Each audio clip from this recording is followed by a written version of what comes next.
第一次嚟聖灰日，原來都幾多人。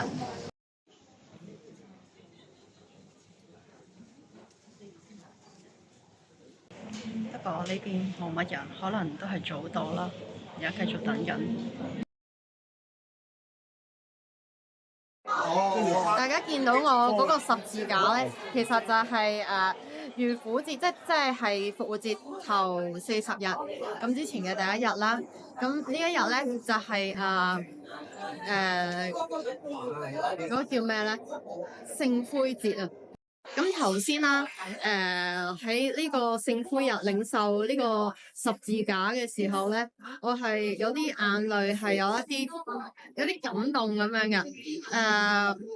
但係即係尤其是聽到佢同我講話，即係我係塵，就歸於呢個塵土咁樣啦。咁叫我要遠離罪，效法基督啦。即係嗰一刻咧，塵歸塵，土歸土嗰一刻，唔知點解係有一種。我已經係開始有啲眼淚，同埋有啲我都唔知。總之今日成個 service 咧，我係好感動啦，好唔知點解係咁流眼淚啊！我頭先係啊，但係我覺得係好得意啊，係我第一次係即係我做基督徒應該係由2019年10月6號受浸開始啦，我自己咁計啦。咁但係即係聖灰日咧，我係真係今次先知㗎。